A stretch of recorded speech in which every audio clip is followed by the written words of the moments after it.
Orta edhe natyrisht zakonisht ndodh kjo, por po thuhet që këtë është okay duke shkuar atje.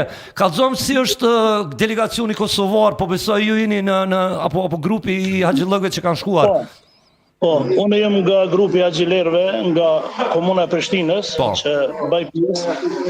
Haxhi është duke shkuar shumë bukur. Ne kemi qëndruar në luginën e Arafatit dhe jemi kthyer sot në mëngjes, duke kryer të gjitha ritet të cilat i përkasin besimit islam gjatë kryerjes së haxhit. Unë shfrytëzoj rastin që aq bukur janë duke shkuar ritet që kemi bërë deri më tash. Shfrytëzoj rastin që ta përshëndes Mbretërinë e Republikës së Kosovës për kontributin që ka dhënë që ne të kemi kushtet sa më të mira në qëndrimin në Arafat dhe në Muzdalife dhe ato ku gjuan gurët dhe në Mekë, po ashtu edhe drejtorinë e haxhit, të cilët me të vërtet kanë punuar gjatë këtyre ditëve që ne të kemi kushtet sa më të mira dhe janë për çdo lavdat. Dhe të gjithë haxhit e Kosovës, sot që kemi ardhur, jemi kthyer nga lugina e Kodra Arafatit, kemi gjujt gura lecet atje dhe janë kthyer shëndoshë mirë në hotel dhe gjenden shëndoshë mirë. Hoq, hajde, a mundesh me na tregu pak pika të shkurtra sepse ndoshta është temë e gjatë, ndoshta kemi terminin e rezervuar. Mali Arafat, rëndësia e Malit Arafat edhe hedhja e guralecëve. Pse simbolizon? Po, kodrina Arafatit ku duhet të qëndrojnë haxhit natën e Bajramit, qysh nga paralindjes së diellit duhet të shkojnë të qëndrojnë në kodrën Arafatit deri në përrem të diellit. Aty ku pejgamberi alajhissalam ka qëndruar gjatë ditës, ka falë 2 kohë namazet, drekën dhe ikindin të bashkuara, dhe ato ka bë lutje. Do më prej se falet koha namazit të drekës, falet edhe ikindia, aty kemi bë lutje deri në pranim të diellit, kemi bë lutje për vete, për familjen, për të gjithë qytetarët, edhe për të gjithë popullin e Kosovës, edhe për të gjithë muslimanët kudo që janë në mbar rrugën toksor.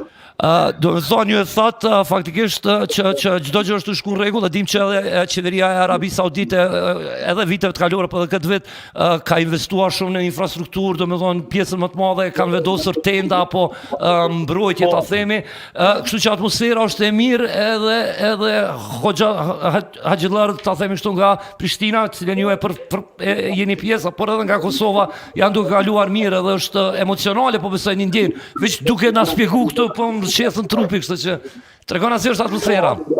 Është emocionuese, ne kemi pas kushte të shumë mira në tendat ku ne kemi qëndruar aty, kemi pas shtretër, kemi pas ushqim, kemi pas të gjitha kushtet e përgatitur, ujë, kemi pas çaj, kafe, tankon, kemi pas gjitha kushtet i kemi pas. Kështu që vetë vetëm i përshëndet të gjithë haxhit më urue festën e Kurban Bayramit edhe ka shku çdo sa ka shku mirë. Fillimisht Zoti ju pranoft haxhin, por është e rëndësishme dhe duam të dim sa keni komunikuar me familjarët e ju. Në këtë ditë të Bajramit a keni arrit të kontaktoni me familjarët këtu në Kosovë?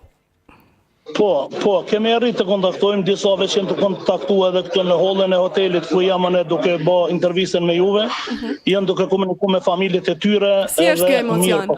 Si është ky emocion pra? Po, ka emocione se dikush që është për herë parë, ka emocione ti tregon familjes që i ka kryer ritet e ka kryer haxhin edhe ndihet mirë dhe ka kryer një obligim në kusht të 5 të Islamit, kështu që është për çdo lavdat dhe është mirë. Po a është më ndryshe të festosh pra Kurban Bayramin në një vend të shenjtë, në një vend të veçantë apo në shtëpi? Na trego pak këtë dallim si është për juve. Po këtu zakonisht këtu në haxh që kryet riti haxhit që kryet, është pak ndoshta më ndryshe se ne sa kemi arrit për shembull që disa nuk kanë arrit me shumë me shku me fal namazin e Kurban Bayramit, disa se kanë qenë rrugës duke ardhur duke i gjuar guralecet në xhemarata ku quhet vendi ku gjuan guralecet, e ndryshe është kur jenë shpepret me familjes anë. Po megjithatë janë ndjenat këtu domon që të kryet haxhi, pastaj kemi ardhur në hotel dhe jemi pastru, jemi vesh dhe tash jemi duke për Bajram njëri me tjetrin. Po, hoq, a ka tash... Po, do me thonë, paka shumë këtu obligimet fetare, ta theme edhe rrotullimin janë përfunduar, apo tregon atë cilë është skenari tash për ditët e ardhshme? Kur ktheheni, a keni me bë vizita tjera? Pasi që kemi kalu për Arafatit, kemi ardhur në Muzdalife, ato kemi qëndruar një pjesë të natës ku pejgamberi sallallahu ka nejt një pjesë të natës, kam ledh ata guralecet që sot i kemi gjujt. Në Muzdalife kemi falë namazin në akşamit dhe të yacis, pastaj kemi pushuar të pak, pastaj jemi nisë për në Gjemerate ku quhet vendi Gjemerate ku gjuhen Guralecet. Ato kemi gjujt 7 gurët. Pse gjuhen 7 gurë? Pse gjuhen 7 gurë? 7 gurët. Si? Pse gjuhen 7 gurë? Pse jo 8? Pse jo 5? Gurët, sepse pejgamberi Zotit Ibrahim a.s.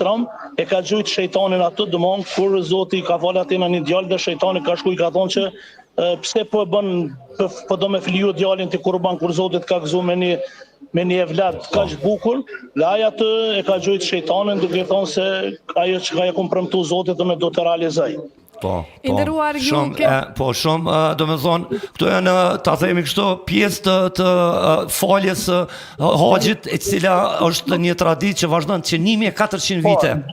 Po, do të vazhdon prapë edhe nesër dhe pas nesër do t'i gjujmë Guralecet në 3 vena. Domthon 3 vena nga 7 gurë do t'i gjujmë dhe atëherë do të bëhen 21 gurë. Domthon për ditën e sotit kemi gjujt 7, nesër do gjujmë 21 dhe ditën e tretë Kurban Bajramit do gjujmë 21, gjithsej 49 gurë. Edhe këta numra e kanë një rëndësi, nuk janë aksidentalisht 21, 49, apo jo? Edhe pastaj sonte do të shkojmë të bëjmë edhe haxhin, rrotullimin rreth shtëpisë së Allahut rreth Çabës, ku është edhe kjo është një ndër prej kushteve domthon që të kryhet edhe haxhi. Sonte shpresojmë që pak haxhit paksa të pushojnë, edhe shpresojmë që sonte të shkojmë edhe të kryejmë edhe këtë rit haxhit, edhe pastaj gadal do të lirohemi prej obligimeve. Temperaturat a janë të nxehta, janë të përballueshme për mi kry krejt këto obligime? Temperaturat ashtu janë dikon po sillen rreth dikon 42, 43, po janë të përballueshme, temperaturat janë të përballueshme. Gjatë qëndrimit në Arafat, Ministria Arabisë Saudite ka dërguar domosdoshmë shkresë që keni kujdes mos dilni gjatë kohës prej orës 10 deri në orën 4 pas dita apo në orën 5, mos dilni prej tenda, rrini ato në klima sepse janë temperatura pak të larta, po megjithatë kanë përballuar dhe ka shku gjithçka ka shku mirë. Ju faleminderit shumë për të gjitha këto informacione, faleminderit edhe për këto detaje që i ndat me ne, një lidhje direkte shumë e veçantë nga Arabia dhe shpresojmë që ju ta përfundoni gjitha këto kushte të haxhit, ne edhe një herë ju urojmë festën e Bajramit.